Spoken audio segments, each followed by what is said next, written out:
Dan kem rekreasi membina kolam tadahan haram bagi tujuan komersial di sekitar Titi Hayun Yan terus mengundang persoalan. Soalnya, ia dibina berdekatan kolam tadahan masyarakat Kampung Setul yang menjadi sumber air penduduk. Isu yang dipaparkan berita RTM pada 13 Mac lalu berdasarkan aduan penduduk disalurkan kepada pihak yang terlibat. Ikuti laporan siri kedua yang disediakan oleh wartawan Nur Hidayah Anwar. Pembinaan tadahan haram tanpa kawalan didapati menjejaskan bekalan sumber air di kawasan berkenaan, terutama setiap kali pada musim kemarau. Saya dan kru berita RTM mendapatkan penjelasan Lembaga Sumber Air Negeri Kedah, Elsan, yang bertanggungjawab memastikan sumber air negeri sentiasa berada dalam keadaan terpelihara. Menurut Elsan, isu tersebut telah dikenapasti sejak 2018 dan ketika itu hanya terdapat kira-kira 13 pengusaha berbanding sekarang yang tumbuh bak cendawan. Hasil semakan hanya 9 premis yang didapati berlesen. Benda ni berpunca daripada tindakan pengusaha-pengusaha chalet di sekitar kawasan tersebut yang telah pun mengekstrak air daripada sumber air daripada Gunung Jerai dengan rakus sehingga menyebabkan kekurangan air, sumber air di kawasan bawah. Tegas Nurul Huda, pasukannya akan mengadakan tinjauan susulan di kawasan berkenaan bagi melihat dan mengenapasti pemilik paip-paip komersial haram yang dipasang. Jelasnya, tindakan mengekstrak sumber air dengan tujuan komersial termaktub di bawah Seksyen 24-1 Enakmen Sumber Air Kedah 2008 yang memperuntukkan kehendak berlesen dengan lembaga mana-mana orang yang mengekstrak sumber itu sendiri.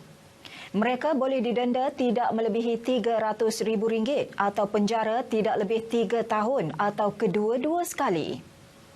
Tapi untuk di kawasan yang didakwa ni, kita identify, kita dah berjumpa dengan semua pengusaha ni, cuma kita tak turun dengan lebih terperinci untuk kita mengambil jumlah kuantiti tu yang mana kita akan kenakan charge lah.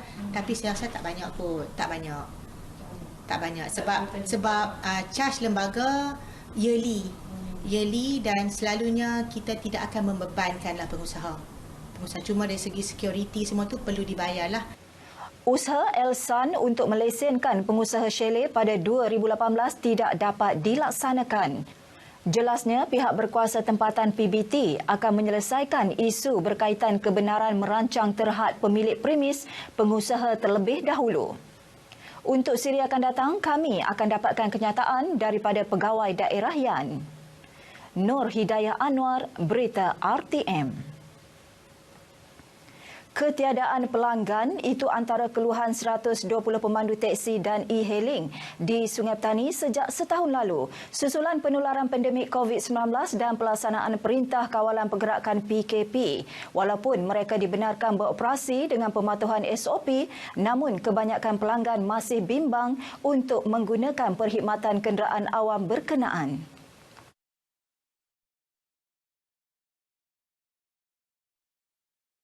Dari segi dana yang kerajaan beri bantuan kepada pemandu-pemandu e-hailing, alhamdulillah sikit sebanyak boleh membantu kami pemandu-pemandu e-hailing dan juga NGO seperti Yadim membantu kami pemandu e-hailing sekurang-kurangnya dapat menampung pembelanjaan harian. Apa yang menduga cita saya, Puan, saya ialah seorang pejuang negara, Tuan. Pencen askar 21 tahun. Rumah pun bukan mewah mana sangat, 25,000 ya, tapi apa menduga citakan berkenaan itu, Tuan. Tempat berpencen saya pemandu teksi selama 23 tahun. Tengok tarikh saya mandu 23 tahun. Hingga hari inilah. Lagi nafas saya ada.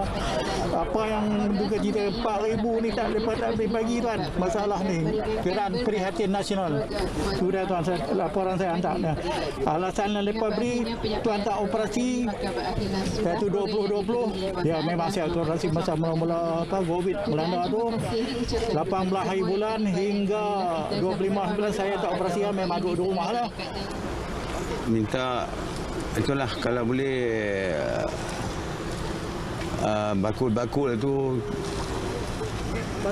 bakul-bakul inilah bantuan makanan ni diberi kalau boleh setiap bulan lah.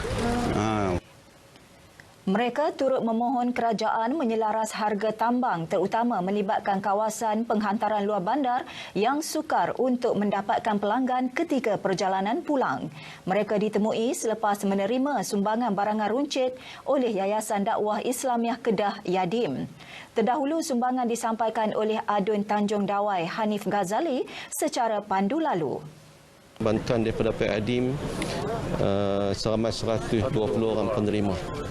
InsyaAllah PADIM akan meneruskan usaha murni ini bagi membantu meringankan bebanan yang ditanggung terutama pihak B40 dalam masa tempoh pandemik COVID-19 ini.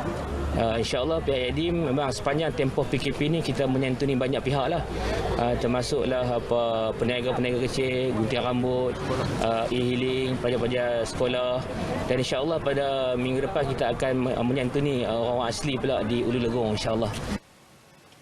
Pusat Dakwah Murtada Madat yang dibangunkan di Kampung Teluk Sungai Petani Kedah diharap menjadi sebuah institusi ilmuan perkembangan agama Islam masyarakat setempat.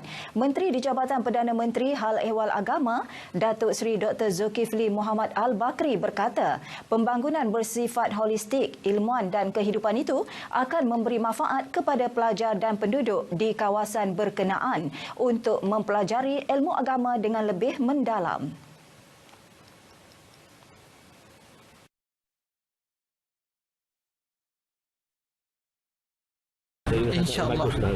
InsyaAllah dengan kolaborasi yang baik, apa yang diusahakan itu banyak memberi manfaat. Setelah saya bertanya kepada pihak yang berkaitan daripada pimpinan Darul Murtada ini ataupun markas Murtada ini, center, saya yakin dan saya percaya natijah dan buah hasilnya adalah amat baik, dan nampak hala tuju yang amat jelas untuk mengembangkan bukan semata-mata dari segi ilmu, tapi juga insya-Allah terkait dengan ekonomi dan kehidupan. Beliau bercakap kepada RTM selepas merasmikan Kompleks Pusat Dakwah Murtada Madat di Sungai Petani Kedah. Madat yang dibangunkan sejak 2018 menempatkan pusat dakwah untuk pembelajaran Al-Quran kepada pelajar tahfiz. Selain menyediakan asrama pelajar, Madat juga bercadang membina sebuah masjid di pusat dakwah itu dengan kos pembinaan keseluruhan bernilai lebih RM3 juta.